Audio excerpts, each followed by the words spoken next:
Hello friends, Namdev academy YouTube channel में आप सभी का स्वागत है। तो फ्रेंड्स, यहाँ पे मोस्ट इंपॉर्टेंट क्वेश्चंस हम कवर करेंगे जीके और साइंस के।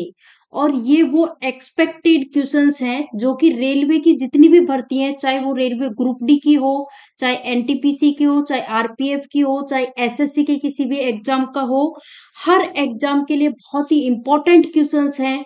सारे के सारे जो क्वेश्चंस हैं किसी ना किसी एग्जाम में पूछे गए क्वेश्चंस मैंने यहाँ पे कवर किए हैं। इन सीरीज को आप कंटिन्यू देखोगे ना, पूरी कंप्लीट सीरीज देख लिए तो आप ये मान के चलो कि जीके जीएस के जो क्वेश्चंस है सभी टाइप के क्वेश्चंस आपके यहाँ पे कंप्लीट कवर हो जाएंगे। फ्रेंड्स, वीडियो को स्टार्ट करते हैं। आज का फर्स्ट क्वेश्चन स्क्रीन पे ये देखिए आपके सामने आ चुका है। आपसे क्वेश्चन पूछा जा रहा है कि सिंधु घाटी के लोगों की एक महत्वपूर्ण रचना निम्नलिखित में से किसकी मूर्ति है। चार ऑप्शंस आपके सामने हैं। तो फ्रेंड्स, सिंधु घाटी के लोगों की एक महत्वपूर्ण रचना जो है ना, वो नृत्य करती हुई मूर्ति है। तो राइट आंसर आपका होगा ऑप्शन बी, इस क्वेश्चन का बिल्कुल करेक्ट आंसर है। नेक्स्ट क्वेश्चन आप सभी यहाँ देखो और इसको इंपॉर्टेंट मार्क कर लेना, बहुत ज्यादा बार एग्जाम में पूछा गया है। क्वेश्चन पूछा गया है कि किसके शासन काल में प्रथम सोने के सिक्के जारी किए गए थे। तो फ्रेंड्स, प्रथम सोने के सिक्के जारी किए गए थे कुषाण के शासनकाल में। तो आपका सही जवाब हो जाएगा ऑप्शन बी। ठीक है, नेक्स्ट क्वेश्चन यहाँ देखो और इंपॉर्टेंट मार्क कर लेना, चालुक्यों की राजधानी क्या थी। चालुक्यों की राजधानी की हम बात करें तो बादामी यहाँ पे करेक्ट आंसर हो जाएगा, ऑप्शन सी करेक्ट आंसर है। नेक्स्ट क्वेश्चन यहाँ देखो, आपसे पूछा जा रहा है कि भारतीय संस्कृति का स्वर्ण युग जो है वो कौन सा था। राजपूत काल, गुप्त काल, या फिर चौल काल, या फिर मौर्य काल। तो राइट आंसर हो जाएगा ये जो गुप्त काल है ना, ये भारतीय संस्कृति का स्वर्ण युग कहा जाता था। तो राइट आंसर ऑप्शन बी होगा। नेक्स्ट क्वेश्चन यहाँ देखो, आपसे पूछा गया है कि कुतुब मीनार के पास स्थित ये जो लोह स्तंभ है ना, ये किस राजा ने बनवाया। वेरी वेरी इंपॉर्टेंट, मार्क कर लेना। फ्रेंड्स, कुतुब मीनार के पास स्थित जो लोह स्तंभ है इसको बनवाया था चंद्रगुप्त द्वितीय के द्वारा बनवाया गया था। नेक्स्ट क्वेश्चन, गुप्त साम्राज्य की वास्तविक संस्थापक किसे माना जाता है, ये यहाँ पे पूछा जा रहा है। गुप्त साम्राज्य का जो वास्तविक संस्थापक है ना, ये माना जाता है चंद्रगुप्त प्रथम को। किसको? चंद्रगुप्त प्रथम को। नेक्स्ट क्वेश्चन यहाँ देखो, गुप्त शासकों द्वारा जारी किए गए चांदी के सिक्के को क्या कहते हैं। पर्ण, कार्षापर्ण, दिनार, या फिर रूपक। फ्रेंड्स, गुप्त शासकों के द्वारा जो चांदी के सिक्के जारी किए गए थे इनको रूपक कहते हैं। तो राइट आंसर ऑप्शन डी होगा। नेक्स्ट क्वेश्चन यहाँ पे पूछा गया कि चंद्रगुप्त विक्रमादित्य किस वंश से संबंधित थे। चंद्रगुप्त विक्रमादित्य का पूछा गया है, जो कि संबंधित थे गुप्त वंश से। तो राइट आंसर आपका होगा ऑप्शन ए। नेक्स्ट क्वेश्चन यहाँ देखो, गुप्त वंश का संस्थापक, गुप्त वंश का संस्थापक यहाँ पे पूछा जा रहा है। तो आपका राइट आंसर हो जाएगा श्रीगुप्त। इस क्वेश्चन का करेक्ट आंसर हो जाएगा श्रीगुप्त। नेक्स्ट क्वेश्चन यहाँ देखो फ्रेंड्स, वीडियो पसंद आ रहा हो तो वीडियो को लाइक कर दो, जितना ज्यादा हो सके वीडियो को शेयर कर दो, ताकि ज्यादा से ज्यादा लोगों तक ये वीडियो पहुंच सके। और वही आपकी तरफ से हमारे लिए बहुत बड़ा सपोर्ट होगा, जो हमें मोटिवेट करता है नेक्स्ट वीडियो के लिए। क्वेश्चन आपके सामने है कि चंद्रगुप्त द्वितीय ने शकों पर विजय के उपलक्ष्य में कौन सी धातु के सिक्के चलाए थे। मार्क कर लेना, इंपॉर्टेंट क्वेश्चन है। देखो, चंद्रगुप्त द्वितीय जो है ना, इन्होंने शकों पर जो विजय हुई थी इनकी, उसके उपलक्ष्य में चांदी के सिक्के चलाए थे। किसके? चांदी के सिक्के। नेक्स्ट क्वेश्चन यहाँ देखो, नालंदा विश्वविद्यालय की स्थापना किसने की थी। ये क्वेश्चन बहुत ज्यादा बार एग्जाम में रिपीट हुआ है। तो नालंदा विश्वविद्यालय की स्थापना की गई थी कुमार गुप्त के द्वारा। तो राइट आंसर हो जाएगा ऑप्शन सी, कुमार गुप्त ने की थी। नेक्स्ट क्वेश्चन यहाँ देखिए, कोणार्क का जो सूर्य मंदिर है ना, इसका निर्माण किसके शासनकाल में हुआ था। फ्रेंड्स, कोणार्क का जो सूर्य मंदिर है इसका निर्माण हुआ था गंग शासक नरसिम्हदेव जो है इनके शासनकाल में हुआ था। नेक्स्ट क्वेश्चन आप सभी यहाँ देखो और आपको बताना है कि गुप्त वंश जो है इसका वास्तविक संस्थापक किसे माना जाता है। तो राइट आंसर हो जाएगा, वास्तविक संस्थापक पूछे ना तो राइट आंसर हो जाएगा चंद्रगुप्त प्रथम। ठीक है, नेक्स्ट क्वेश्चन आपसे पूछा गया कि किस गुप्त शासन कौन सा वो गुप्त शासक है जिसके काल में गुप्त साम्राज्य का सर्वाधिक विस्तार हुआ था? इंपॉर्टेंट मार्क करो, एग्जाम में ऑलरेडी पूछा जा चुका है। तो फ्रेंड्स, समुद्रगुप्त के शासन काल में जो साम्राज्य है ना, इसका सबसे अधिक विस्तार हुआ था। तो राइट आंसर होगा समुद्रगुप्त। नेक्स्ट क्वेश्चन आप सभी यहाँ देखो, आपसे पूछा गया है गुप्त वंश का अंतिम शासक कौन था?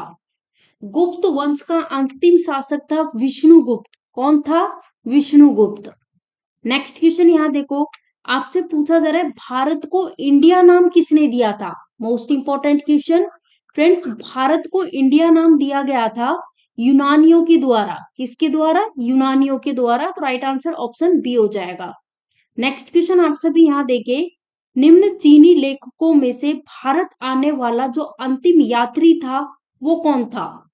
फ्रेंड्स, यहाँ पे जो भारत आने वाला जो अंतिम यात्री था ना, वो था इत्सिंग। तो राइट आंसर हो जाएगा ऑप्शन बी, इत्सिंग।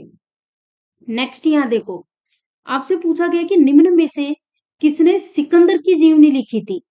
सिकंदर की जो जीवनी है ये लिखी गई थी आने सीक्रेट्स के द्वारा। तो राइट आंसर होगा आपका ऑप्शन बी। नेक्स्ट क्वेश्चन आप सभी यहाँ पे देखो, मगध का सर्वप्रथम उल्लेख किसमें मिलता है? मगध का सर्वप्रथम उल्लेख मिलता है अथर्ववेद में। अथर्ववेद में, ठीक है। जो वेद होते हैं वो 4 वेद होते हैं, ऋग्वेद, सामवेद, यजुर्वेद और अथर्ववेद। सबसे पुराना ऋग्वेद होता है और सबसे नया वेद जो है वो है अथर्ववेद, जिसमें जादू टोनों का ज्यादातर उल्लेख किया गया है। नेक्स्ट क्वेश्चन है, मगध की प्रारंभिक राजधानी कौन सी थी? मगध की प्रारंभिक राजधानी थी गिरिव्रज। क्या आंसर हो जाएगा? गिरिव्रज मगध की प्रारंभिक राजधानी थी।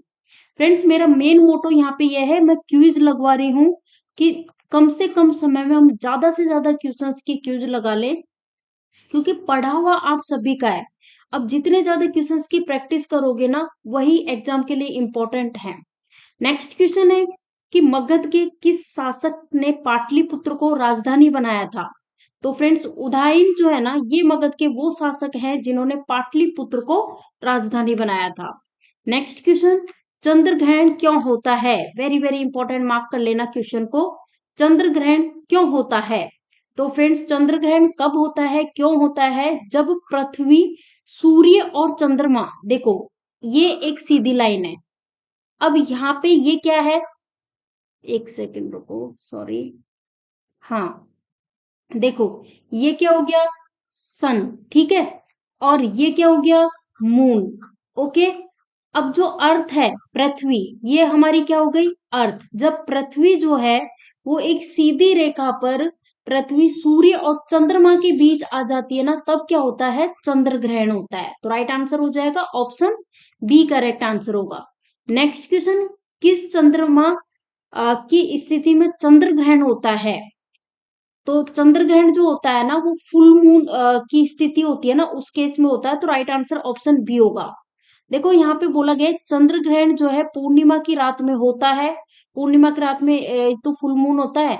एक साल में अधिकतम 3 बार पृथ्वी पर उप छाया से चंद्रमा गुजरता है, और तभी क्या लगता है, चंद्र ग्रहण लगता है। जब सूर्य, पृथ्वी और चंद्रमा की एक सरल रेखा में होता है, तो उस केस में क्या हो जाता है, चंद्र ग्रहण की स्थिति होती है। ये भी ध्यान रखना। नेक्स्ट क्वेश्चन पूछा गया कि सूर्य ग्रहण क्यों होता है? तो फ्रेंड्स, सूर्य ग्रहण कब होता है, जब चंद्रमा जो है पृथ्वी और सूर्य के बीच में जब यहाँ पे मून आ जाता है, चंद्रमा, तब जाके होता है। नेक्स्ट क्वेश्चन, ब्लड मून किसे कहते हैं? इंपॉर्टेंट मार्क कर लो, क्वेश्चन को इंपॉर्टेंट मार्क कर लेना। ब्लड मून की बात करें तो ये गहरी लाल चमक के साथ पूर्ण चंद्र ग्रहण होता है, इसे कहा जाता है ब्लड मून, ठीक है। और जो पूर्ण चंद्र ग्रहण के समय चंद्रमा गहरे लाल चमक का हो सकता है, इसलिए इसे हम क्या कहते हैं, ब्लड मून भी कहते हैं। नेक्स्ट क्वेश्चन यहाँ देखो, चंद्र ग्रहण के दौरान चंद्रमा का लाल रंग निम्नलिखित में से किसके कारण होता है? फ्रेंड्स, चंद्र ग्रहण के दौरान चंद्रमा का लाल रंग जो है ना, ये पृथ्वी के वायुमंडल में उपस्थित धूल के कारण से होता है। नेक्स्ट क्वेश्चन यहाँ देखो, निम्नलिखित में से किसने भारत में कृषि उत्पादन बढ़ाने के लिए सदाबहार क्रांति शब्द उपयोग किया था? तो ये किसने किया था? ये किया था MS स्वामीनाथन ने किया था, तो राइट आंसर आपका ऑप्शन बी है। नेक्स्ट क्वेश्चन, विश्व में हरित क्रांति के जनक कौन थे? विश्व में हरित क्रांति के जनक कौन थे? तो फ्रेंड्स नॉर्मन बोरलॉग जो है ये विश्व में हरित क्रांति के जनक थे। नेक्स्ट क्वेश्चन, नॉर्मन बोरलॉग के बारे में पूछा गया है कि किस देश के रहने वाले थे? तो फ्रेंड्स जो नॉर्मन बोरलॉग जो है ना ये थे USA अमेरिका के रहने वाले थे, ठीक है, संयुक्त राज्य अमेरिका। नेक्स्ट क्वेश्चन यहाँ देखो, भारत की हरित क्रांति का जनक किसे कहा जाता है? हमने देखो पिछले क्वेश्चन में देखा भारत की विश्व हरित क्रांति का जनक देखा नॉर्मन बोरलॉग। अब पूछा भारत की हरित क्रांति का जनक जो कि कहा जाता है MS स्वामीनाथन को। नेक्स्ट क्वेश्चन, अंधेरे में उजाले की ओर ये पुस्तक का नाम दिया गया है और आपसे पूछा गया है कि इस पुस्तक के लेखक कौन है? फ्रेंड्स अंधेरे से उजाले की ओर ये पुस्तक के लेखक है Arun Jaitley. Right answer option C right answer है। Next question very very important, cricket is I see it, cricket is I see it इस पुस्तक के लेखक कौन है? तो फ्रेंड्स एलन बॉर्डर इसके लेखक है। राइट आंसर ऑप्शन सी है। नेक्स्ट क्वेश्चन यहाँ पे देखो फिर से बुक्स एंड ऑथर का क्वेश्चन है कि the test of my life ये पुस्तक है, इसके लेखक कौन है? फ्रेंड्स युवराज सिंह जो है ये इस पुस्तक के लेखक है, the test of my life. Next question, return to India पुस्तक के लेखक कौन है? रिटर्न टू इंडिया पुस्तक के लेखक हैं शोभा नारायण। कौन है? शोभा नारायण। नेक्स्ट क्वेश्चन यहाँ पे 4 ऑप्शंस आपके सामने दिए गए हैं और इनमें से बताना है कौन सा ऑप्शन मैच नहीं खा रहा। तो देखो speaking for my life cherry Blair ने लिखी थी, बिल्कुल सही है। समुद्र मंथन सी राजा मोहन ने।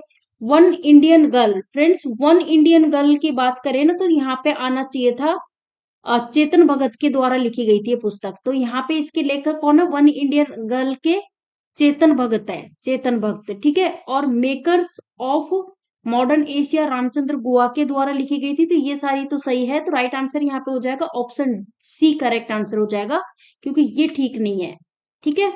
नेक्स्ट क्वेश्चन, ट्रू कलर्स पुस्तक के लेखक कौन है? ट्रू कलर्स पुस्तक के लेखक कौन है? फ्रेंड्स ट्रू कलर पुस्तक के लेखक है एडम गिलक्रिस्ट। नेक्स्ट क्वेश्चन यहाँ देखो, द मास्क ऑफ अफ्रीका पुस्तक के लेखक कौन है? द मास्क ऑफ अफ्रीका पुस्तक के लेखक है VS नाइपॉल। आंसर होगा option D VS Naipaul. Next question very very important, the idea of justice पुस्तक के लेखक कौन है? Friends the idea of justice पुस्तक जो है इसके लेखक है अमर्त्य सेन। क्या आंसर हो जाएगा? Option B Amartya Sen.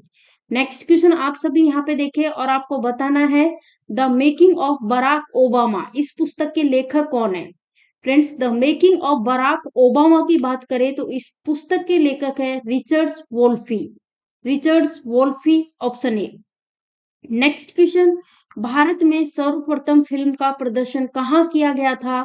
तो फ्रेंड्स भारत में सबसे पहले फिल्म का प्रदर्शन किया गया था वॉटसन होटल मुंबई में। ऑप्शन डी राइट आंसर है। नेक्स्ट क्वेश्चन, भारत में निर्मित प्रथम मराठी फिल्म का नाम क्या था? भारत में निर्मित जो पहली मराठी फिल्म है ना इसका नाम क्या था? विलासी ईश्वर। आंसर होगा ऑप्शन सी विलासी ईश्वर।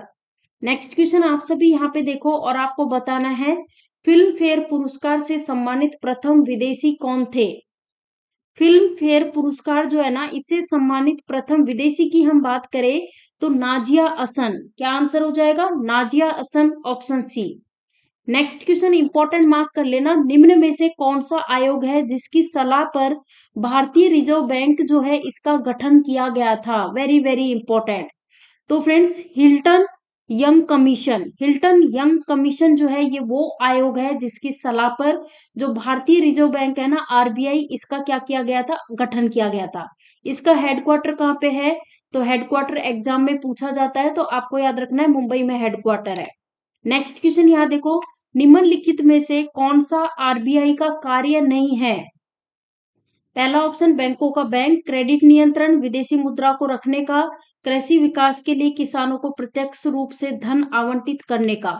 तो फ्रेंड्स ये जो कार्य है ना, कृषि विकास के लिए किसानों को प्रत्यक्ष रूप से धन आवंटित करना, ये आरबीआई का काम नहीं है, ठीक है ना, ये ध्यान रख लेना। बाकी ऊपर के जो है ना, ये सारे आरबीआई के काम है। नेक्स्ट देखो, अब यहाँ पे कृषि विकास जो है, इसके लिए किसानों को प्रत्यक्ष रूप से धन आवंटित करना, ये किसका काम है? तो फ्रेंड्स ये है नाबार्ड का। नेक्स्ट क्वेश्चन, भारत में सिक्कों की ढलाई का काम कौन करता है? भारत में सिक्कों की ढलाई का काम कौन करता है? फ्रेंड्स भारत में सिक्कों की ढलाई का काम करता है वित्त मंत्रालय। कौन सा मंत्रालय? वित्त मंत्रालय। नेक्स्ट क्वेश्चन आप सभी यहाँ देखो, वेरी वेरी इंपॉर्टेंट, बहुत ज्यादा बार ये क्वेश्चन पूछा जा चुका है कि आरबीआई जो है, रिजर्व बैंक ऑफ इंडिया, इसका नेशनलाइजेशन, राष्ट्रीयकरण कब हुआ था? तो ये हुआ था 1949 में हुआ था। 1949 में क्या हुआ था? राष्ट्रीयकरण हुआ था। तो इसको ध्यान रखना, कंफ्यूज मत होना। नेक्स्ट क्वेश्चन है, यहाँ पे बोला गया है कि इनमें से कौन सा सही नहीं है, ये आपको बताना है। बताओ, 4 ऑप्शंस आपके सामने दिए गए हैं, बताएं क्या आंसर होगा। 4 ऑप्शंस आपके सामने दिए गए हैं, बताएं। देखो पहला ऑप्शन कह रहा है कलकत्ता कोलकाता उच्च न्यायालय, इसका गठन यहाँ पे लिखा हुआ है 1883। तो भाई 1883 नहीं होगा, ये 1862 होगा। तो यहाँ पे ऑप्शन ए जो है ना, ये सही नहीं है भाई, क्योंकि यहाँ पे क्या होगा, 1862 होगा। जो ये है ना कलकत्ता उच्च न्यायालय, इसका स्थापना इसकी हुई थी 1 जुलाई 1862 को हुई थी। बाकी सारे सही है। केरल उच्च न्यायालय की 1958 में, गुजरात उच्च न्यायालय की 1960 में, और राजस्थान उच्च न्यायालय की 1949 में। नेक्स्ट क्वेश्चन, अंडमान और निकोबार द्वीप समूह है किस न्यायालय के अंतर्गत आता है? तो फ्रेंड्स अंडमान निकोबार द्वीप समूह जो है ना, ये कोलकाता उच्च न्यायालय के अंतर्गत आता है। कोलकाता उच्च न्यायालय की स्थापना हुई थी 1 जुलाई 1862 को हुई थी। नेक्स्ट क्वेश्चन आपसे पूछा जा रहा है कि उच्च न्यायालय के मुख्य न्यायाधीश की नियुक्ति में कौन भाग नहीं लेता है? फ्रेंड्स जब उच्च न्यायालय के मुख्य न्यायाधीश की नियुक्ति होती है ना, तो उसमें राज्य का जो मुख्यमंत्री है ये भाग नहीं लेता, ठीक है, ये ध्यान रखना, ऑप्शन बी। नेक्स्ट क्वेश्चन, हैजा रोग किसके कारण होता है? मोस्ट इंपोर्टेंट, मार्क करो फ्रेंड्स। हैजा रोग होता है जीवाणुओं के कारण होता है, बैक्टीरिया के कारण। जब मैंने डिसीज वाला रोग चैप्टर पढ़ाया था बायोलॉजी में, मानव रोग वाला, तो उसमें इन सारी चीजों को मैंने बहुत ही डिटेल में, बहुत ही अच्छे से ट्रिक की हेल्प से आपको याद कराया हुआ है। तो प्लेलिस्ट पड़ी हुई है RRB NTPC group D science के नाम से, तो आप जरूर देख लीजिएगा। पूरी बायोलॉजी में कंप्लीट करा चुकी हूँ, और केमिस्ट्री ऑलमोस्ट एंडिंग पे है, तो उसके बाद ओनली फिजिक्स बचेगी, ठीक है। नेक्स्ट क्वेश्चन है कि सनशाइन विटामिन किस विटामिन को कहा जाता है? तो जिसने मेरे साइंस के वीडियो देखे हैं वो देखते ही आंसर दे देगा कि विटामिन डी जो है इसे कहा जाता है सनशाइन विटामिन, ठीक है ना। यहाँ पे हम डिस्कस बिल्कुल नहीं करेंगे, क्योंकि यहाँ पे सिंपल हमें लगानी है क्यूज, डिटेल में ऑलरेडी मैंने काफी अच्छे से पढ़ाया हुआ है। नेक्स्ट क्वेश्चन है छिली हुई सब्जियों को धोने के बाद कौन सा विटामिन निकल जाता है? तो फ्रेंड्स छिली हुई सब्जियों को धोने के बाद विटामिन सी निकल जाता है। तो राइट आंसर क्या हो जाएगा? विटामिन सी करेक्ट आंसर हो जाएगा। नेक्स्ट क्वेश्चन आप सभी यहाँ पे देखो, यहाँ पे आपसे बोला है केचुए में कितनी आंखें होती है? फ्रेंड्स एक चीज नोट कर लो, केचुए में कोई आंख नहीं होती, तो राइट आंसर हो जाएगा कोई नेत्र नहीं होता। नेक्स्ट आप यहाँ पे देखो, मानव रक्त और आंसू जो होते हैं इसका पीएच मान, तो दोनों का ही, मानव रक्त यानी कि ह्यूमन ब्लड, और टीयर्स की बात करें तो 7.4 इनका पीएच मान होता है, ऑप्शन ए। नेक्स्ट बोला जा रहा है कि जो लेमन होता है, नींबू, इसका पीएच मान कितना होता है? फ्रेंड्स लेमन, नींबू का पीएच मान होता है 2.4। कितना होता है? 2.4। आप सभी लोग यहाँ पे देखो, इस क्वेश्चन का आंसर करो। फ्रेंड्स वीडियो पसंद आता है तो लाइक शेयर जरूर कर दिया करो। क्वेश्चन पूछा गया है चेचक के टीके की खोज सबसे पहले किसने की थी? जो चेचक का टीका है ना, उसकी सबसे पहले खोज की गई थी एडवर्ड जेनर के द्वारा। किसके द्वारा? एडवर्ड जेनर के द्वारा। यहाँ देखो आप सभी, नेक्स्ट क्वेश्चन, पेसमेकर का संबंध बताओ किससे है? पेसमेकर का संबंध किससे है? तो फ्रेंड्स पेसमेकर का संबंध है हृदय से। नेक्स्ट क्वेश्चन आपसे पूछा गया कि निम्न में से कौन सा मानव रक्त का घटक नहीं है? DNA, RBC, plasma, platelets. तो राइट आंसर हो जाएगा डीएनए, क्योंकि जो ह्यूमन ब्लड होता है ना, उसके आरबीसी, प्लाज्मा, प्लेटलेट्स ये सारे ये इसके सोर्स होते हैं, बट डीएनए इसका सोर्स नहीं होता।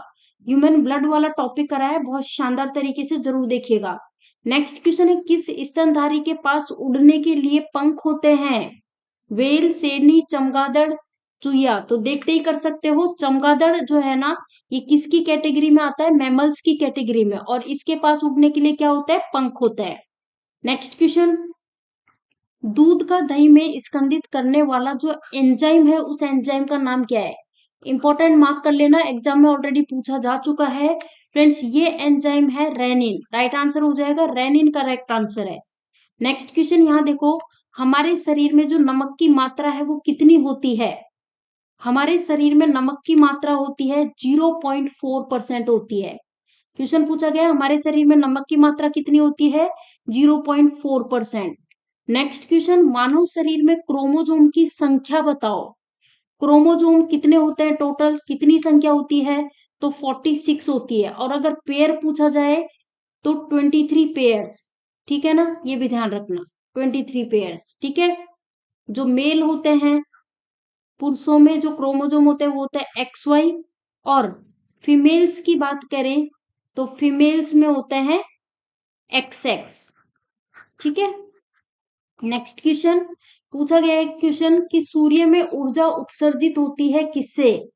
जो सूर्य होता है ना, उसमें ऊर्जा उत्सर्जित होती है नाभिकीय संलयन से। किससे? नाभिकीय संलयन, ऑप्शन ए। नेक्स्ट क्वेश्चन आपसे पूछा गया कि बंद कमरे में स्टोव व अंगीठी का प्रयोग न करने की सलाह निम्नलिखित कारणों से दी जाती है। तो क्यों, किस कारण से दी जाती है? भाई कई बार बोलते हैं ना कि बंद कमरे में स्टोव और जो अंगीठी है उसका यूज नहीं करना चाहिए। तो क्यों दी जाती है ये सलाह? तो फ्रेंड्स ये इसलिए दी जाती है क्योंकि कार्बन मोनोऑक्साइड गैस के कारण ये सलाह दी जाती है। ठीक है ना। चलो नेक्स्ट क्वेश्चन आपसे पूछा जा रहा है कि वो कौन सा एसिड है जिसका उपयोग सीसा संचायक बैटरी में किया जाता है? तो फ्रेंड्स ये किया जाता है सल्फ्यूरिक एसिड। करेक्ट आंसर हो जाएगा option A, sulphuric acid. Next question आप सभी यहाँ देखो और इंपॉर्टेंट मार्क कर लो, हाइपरमेट्रोपिया जिसे हम दूर दृष्टि दोष भी कहते हैं, ये किसके प्रयोग से ठीक किया जा सकता है? तो फ्रेंड्स कॉन्वेक्स लेंस के द्वारा इसको ठीक किया जा सकता है। तो राइट आंसर हो जाएगा ऑप्शन ए। इंपॉर्टेंट मार्क कर लेना, ऑलरेडी पूछा जा चुका है ये क्वेश्चन। नेक्स्ट क्वेश्चन, मनुष्यों में इंसुलिन का स्त्राव कहाँ से होता है? तो मनुष्यों में इंसुलिन का जो स्त्राव होता है वो पैनक्रियास ग्लैंड यानी कि अग्नाशय ग्रंथि से होता है, ऑप्शन बी। नेक्स्ट क्वेश्चन, मानव शरीर का ब्लड बैंक किसे कहा जाता है? वेरी वेरी इंपॉर्टेंट मार्क करो, कई बार पूछा जा चुका है। तो फ्रेंड्स मानव शरीर का ब्लड बैंक कहा जाता है प्लिया, स्प्लीन को। नेक्स्ट क्वेश्चन, पेनिसिलिन की खोज किसने की थी? Very very important question. Friends penicillin की खोज की गई थी ए फ्लेमिंग के द्वारा। किसके द्वारा? ए फ्लेमिंग के द्वारा की गई थी। अब देखो आप खुद ये देखोगे कि इस वीडियो में कम से कम समय में आपके जो क्वेश्चंस है ना 100+ क्वेश्चंस मैंने कवर किए हैं। यहाँ पे आपसे पूछा जा रहा है पोलियो रोग में शरीर का कौन सा अंग प्रभावित होता है? पोलियो रोग में फ्रेंड्स तंत्रिका तंत्र, नर्व सिस्टम जो है ना ये प्रभावित होता है। नेक्स्ट क्वेश्चन, निम्न में से कौन सा प्रोटीन नाखूनों में पाया जाता है? देखो ध्यान रखना, नाखून जो होते हैं उसमें जो प्रोटीन होता है वो होता है कैरेटिन। कौन सा होता है? कैरेटिन। नेक्स्ट क्वेश्चन आपको बताना है कि किस ग्रंथि में पित्त उत्पादित होता है? पित्त यानी जो बाइल जूस है ना वो किस ग्रंथि से प्रोड्यूस होता है? फ्रेंड्स प्रोड्यूस होता है लीवर से, और ये स्टोर किस में होता है? पित्ताशय में। ठीक है ना। नेक्स्ट क्वेश्चन है, एल्यूमिनियम किससे प्राप्त होता है? एल्यूमिनियम बॉक्साइट से प्राप्त होता है। किससे? बॉक्साइट से। नेक्स्ट क्वेश्चन, इनमें से कौन रेडियो सक्रिय परिवर्तन में हिस्सा लेता है? परमाणु के संयोजी इलेक्ट्रॉन, परमाणु के कोर इलेक्ट्रॉन, परमाणु का नाभिक, या फिर इनमें से कोई भी नहीं। तो फ्रेंड्स परमाणु का नाभिक जो है ना ये रेडियो सक्रिय परिवर्तन में हिस्सा लेता है। तो राइट आंसर ऑप्शन सी होगा। नेक्स्ट क्वेश्चन, इनमें से कौन सी किरण में ऋणात्मक आवेश होता है? अल्फा किरण, बीटा किरण, गामा किरण, एक्स किरण। राइट आंसर बीटा किरण, ऑप्शन बी। नेक्स्ट क्वेश्चन, रेडियोधर्मी तत्व किसका उत्सर्जन करते हैं? रेडियोधर्मी तत्व किसका उत्सर्जन करते हैं? अल्फा, बीटा और गामा विकिरण का। अल्फा, बीटा और गामा विकिरण का। नेक्स्ट क्वेश्चन, किस महान वैज्ञानिक द्वारा अल्फा और बीटा किरणों की खोज की गई? फ्रेंड्स, अल्फा और बीटा किरणें जो है ना, इनकी खोज की गई थी रैदरफोर्ड के द्वारा। Right answer option C, Rutherford. Next question, किस विधि से पृथ्वी की उम्र का अंदाजा लगाया जाता है? इंपॉर्टेंट मार्क करना, कई बार ये एग्जाम में पूछा गया है। फ्रेंड्स, पृथ्वी की उम्र का अंदाजा लगाया जाता है यूरेनियम डेटिंग के द्वारा। किसके द्वारा? यूरेनियम डेटिंग के द्वारा। नेक्स्ट क्वेश्चन, परमाणविक नाभिक की किस महान वैज्ञानिक ने खोज की थी? तो परमाणविक नाभिक जो है ना, इसकी खोज की गई थी रैदरफोर्ड के द्वारा। किसके द्वारा?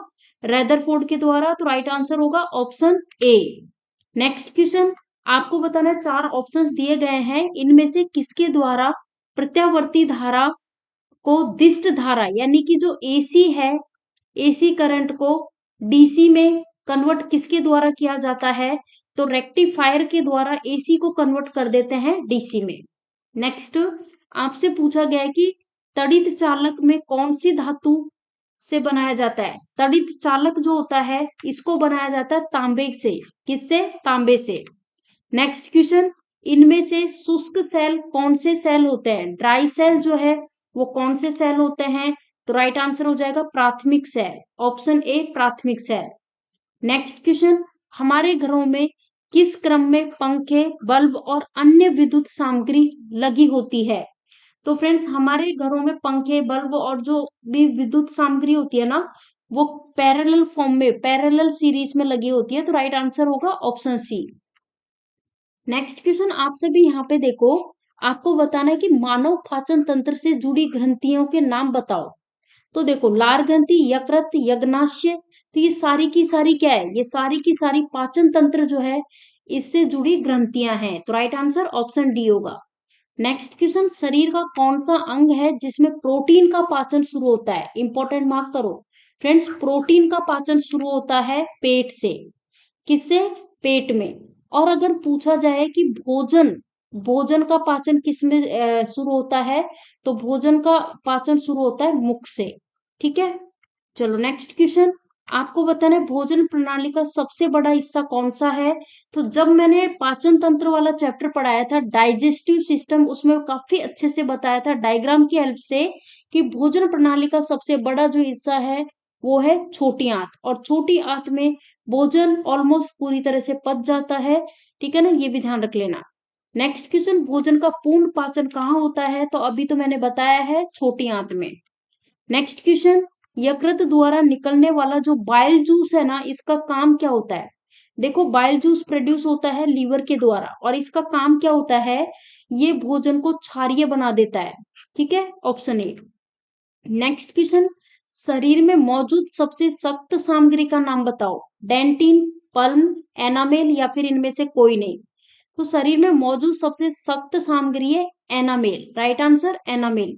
ह्यूमन टीथ वाला चैप्टर पढ़ाया था मैंने, उसमें पढ़ाया था बहुत अच्छे से इसको। आपसे शरीर के किस हिस्से में भोजन अवशोषित होता है? फ्रेंड्स, भोजन का पूर्ण पाचन हो जाता है छोटी आंत में, और वहीं से भोजन अवशोषित होता है। तो राइट आंसर हो जाएगा ऑप्शन ए, छोटी आंत। नेक्स्ट क्वेश्चन, यकृत में कार्बोहाइड्रेट के रूप में संचित अपचा भोजन जो होता है वो क्या कहलाता है? तो फ्रेंड्स, ये कहलाता है ग्लाइकोजेन। क्या कहलाता है? ग्लाइकोजेन। नेक्स्ट क्वेश्चन, मानव शरीर के अंदर भोजन आहार के पाचन की प्रक्रिया, क्या बोला है? भोजन आहार के पाचन की प्रक्रिया कहाँ से शुरू होती है? तो मैंने आपको बताया था, भोजन आहार का पूछा जाए तो मुख, और प्रोटीन के पाचन का पूछा जाए तो पेट। नेक्स्ट क्वेश्चन, यहाँ क्वेश्चन पूछा गया है कि निम्न में से इनमें से किसको पचाने में लार, जो स्लाइवा है ना, ये मदद करती है, ये बताओ। तो फ्रेंड्स, स्टार्च को पचाने में स्लाइवा जो है ये मदद करती है। राइट आंसर ऑप्शन बी होगा। नेक्स्ट क्वेश्चन, निम्नलिखित में से कौन सा कार्बोहाइड्रेट के पाचन का प्रमुख अंत उत्पाद होता है? वसा, lipids, glucose, cellulose. Right answer हो जाएगा ग्लूकोज, ऑप्शन सी।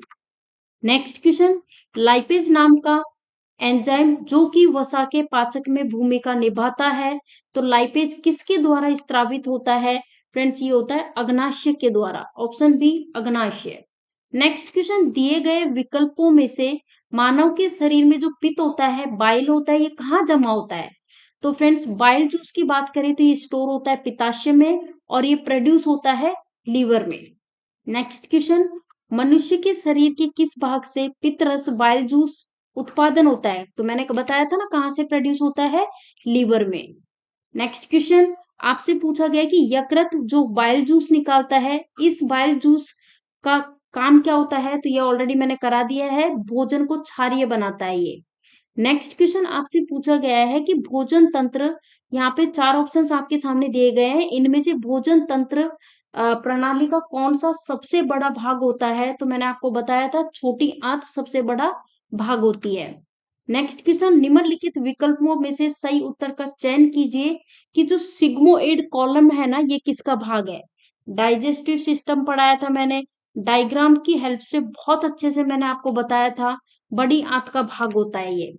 तो फ्रेंड्स ये सारे क्वेश्चन थे आज के इस पार्ट 1 में, और इसके बाद अपन जो प्रैक्टिस सेट लेके आएंगे 2, बाकी के क्वेश्चंस उसमें करेंगे। डेली बेसिस पे टारगेट यही रहेगा कि 100 प्लस क्वेश्चंस आपको कम से कम समय में करने को मिले। तो फ्रेंड्स वीडियो पसंद आया तो लाइक कर दो, ज्यादा से ज्यादा शेयर कर दो, चैनल पे नए हो तो चैनल को सब्सक्राइब कर लो, साथ ही बेल आइकॉन दिया हुआ है उस पर क्लिक कर लो ताकि जो भी हम वीडियो डालें उसके नोटिफिकेशन आपको मिलते रहें। चलो फ्रेंड्स मिलते हैं नेक्स्ट वीडियो में। Thank you for watching this video.